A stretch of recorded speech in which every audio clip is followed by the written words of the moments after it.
नमस्कार, स्वागत है आप सभी का केबीसी न्यूज में। मैं हूं आपके साथ शिवानी। खबर मध्य प्रदेश के सीहोर से है। सीहोर के बुधनी में कल गंगा सप्तमी का पावन पर्व श्रद्धा और आस्था के साथ मनाया गया। धार्मिक मान्यता के अनुसार इसी दिन मां गंगा भगवान शिव की जटाओं से पृथ्वी पर अवतरित हुई थी। इसी कारण इस दिन को गंगा जयंती के रूप में भी माना जाता है। इस अवसर पर बड़ी संख्या में श्रद्धालुओं ने स्नान, दान पुण्य और पूजा अर्चना कर पुण्य अर्जित किया।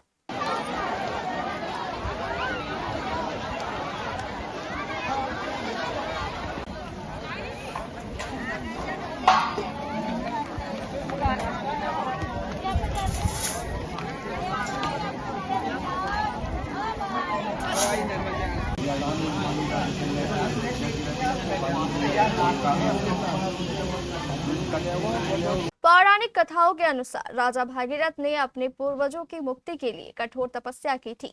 उनकी तपस्या से प्रसन्न होकर मां गंगा पृथ्वी पर अवतरित होने को तैयार हुई, लेकिन उनके तीव्र वेग को संभालने के लिए भगवान शिव ने उन्हें अपनी जटाओं में धारण किया।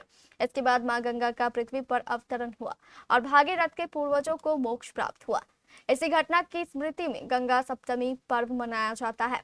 बुधनी के ऐतिहासिक नर्मदा घाट पर सुबह से ही श्रद्धालुओं की भारी भीड़ देखने को मिली। महिला, पुरुष और युवा वर्ग कलश लेकर घाट पहुंचे और विधि विधान से मां गंगा की पूजा की।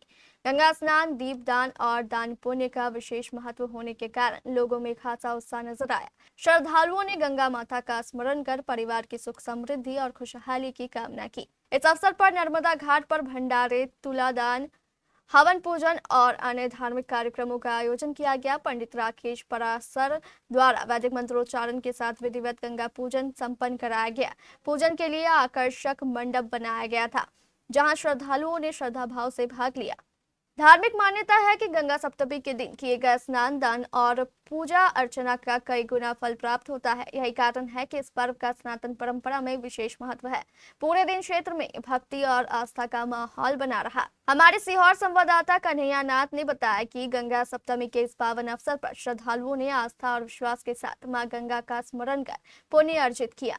आज की तिथि का बहुत बड़ा महत्व है, क्योंकि गंगा नदी जो है वो मोक्ष प्रदायिनी है।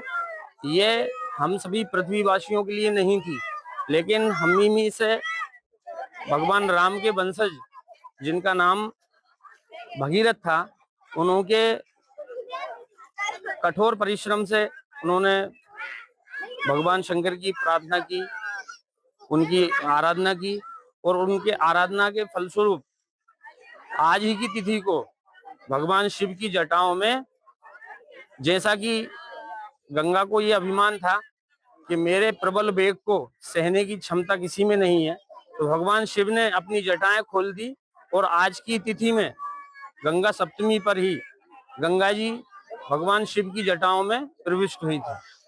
तो गंगा दशहरा और गंगा सप्तमी जो है इसमें क्या अंतर है? गंगा दशहरा हजारों वर्ष बाद पुनः, क्योंकि गंगा जी जो है वो शंकर भगवान की जटाओं में समाहित हो गई और उनका अभिमान भी चूर्ण हो गया, लेकिन भगीरथ की जो समस्या थी वो तो जस की तस रही।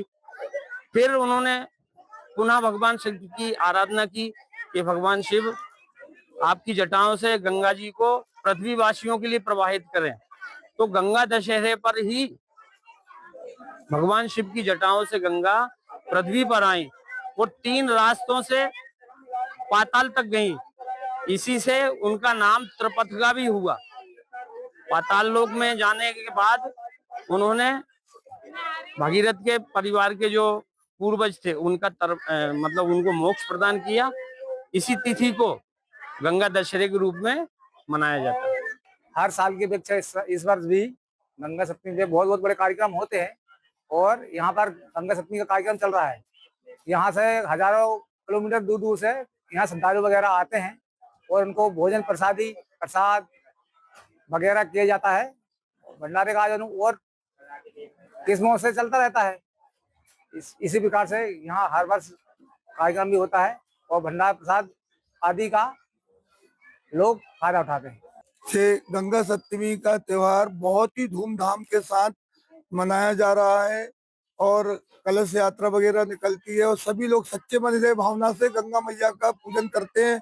और ये दिख रहा है, ये गंगा जी का मंडप वगैरह मंडप छादन इत्यादि मतलब होता रहता है। बहुत धूमधाम से गंगा जी का मनाते हैं। जितनी भी नदियां हैं स्वरूप में मातृ शक्तियां, सप्तमी के दिन ही इनका प्रागट्य हुआ है। तो आज वैशाख मास के शुक्ल पक्ष की जो गंगा सप्तमी है, आज गंगा जी का जन्मदिन हुआ है और पूरे भारतवर्ष में और उत्तर भारत में तो विशेष तौर पे इसको मनाया जाता है।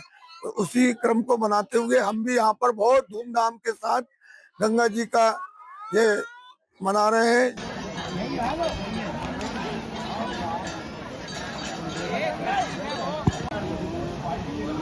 अरे